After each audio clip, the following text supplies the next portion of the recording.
would say that you got to really internalize and let passion drive you, because most of the time, it's especially in the early days, like the only thing that got me through the first few years was just believing, quite honestly. And no one else did. No one else did. No one else did. Yeah. And I think you have to just know yourself, and you're going to push yourself. You're going to push yourself way further than you think. You're going to come up with these milestones. Like, okay, in 6 months, if I don't have income, then I'm going to, and then all of a sudden you're at 6 months, you're like, okay, in six months. Yeah, and then you're going to keep going. And you just got to know that about yourself. And again, you got to have great people around you. I mean, my wife was a big part for me. Like, she worked, and because of that, I could do these things, and she believed in me. And you got to have that. I think you have to know what you're good at and what you're not good at, and find people that aren't good at those things and bring them around. And that's the hard part. Early on, you may say, "Oh, I can design an app, great. Oh, I'm going to outsource the rest of this somewhere else." That's a mistake. Never outsource anything early on, by the way. Zero, because you're never going to get the dedication that somebody coming in and doing it with you would do. So I think you got to find people, and that means a lot of networking. I would tell you that I used to draw these pie charts. I don't know why, but I used to draw these pie charts of my time. I would say the first 2 years, my pie chart was probably 65% networking.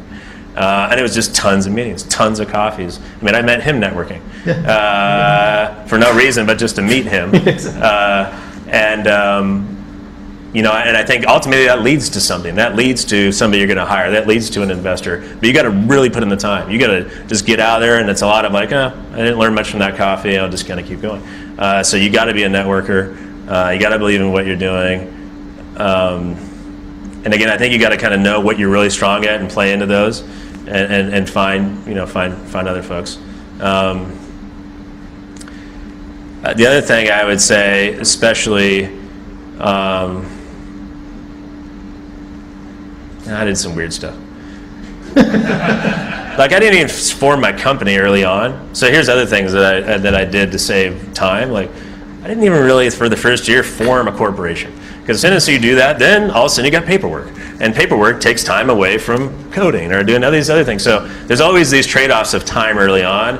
And now I'm fortunate where I can balance my time with family and things like that. But early on, like every minute, I would obsess over. I'm like, what should I be doing this minute?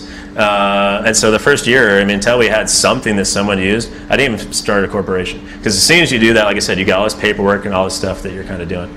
The other thing I did, I didn't pay. When the first year we finally had some investor money, I was 1099 versus W-2.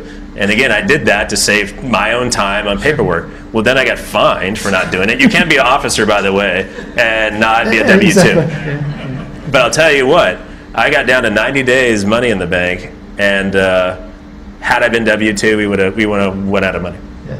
So you got to make these decisions in your mind, and like the whole time I'm like, I don't know if I should be W-2 or 1099, but frankly I don't care, because because all of a sudden I'll have a higher tax, and then and so I accepted the fine later, and because of that I lived, and we didn't die as a company. So I think that there's a lot of trade-offs early on.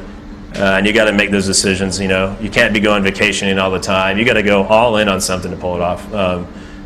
And maybe it also depends on what you're building. So for what we did, like, had we waited and been slower, somebody else may have beat us. Sure. But in other spaces in technology, it might just be something you do on the side, or it might be something that it's not as a fierce of the competitive landscape. Maybe you have more time in it. Yeah, maybe more time. So I would say one of the things that I always hear, and then one of the things I experience is, and it actually goes back to high school for me, but if you're not doing it, someone else probably is doing it. Yeah. If you're not building your X, whatever X is, there's probably somebody in Israel or Germany or South America that is building something very similar to yours. So you can't waste that time. And if you think about early on, like, what is the only thing that why I worked so much in the early days? Because I knew, like, okay, if I give it my all, then somebody has to out-execute me. Yeah. And in the world of startups, it really is about execution. And so you gotta hustle and just kind of figure all those pieces out fast. And that's not only coding, that's networking to find the right investors, that's bringing in the right people, and you got to put all those pieces together in some order before the competition does. Yeah. So you got to have that hunger in you, or yeah, someone's going to eat your lunch. Yeah.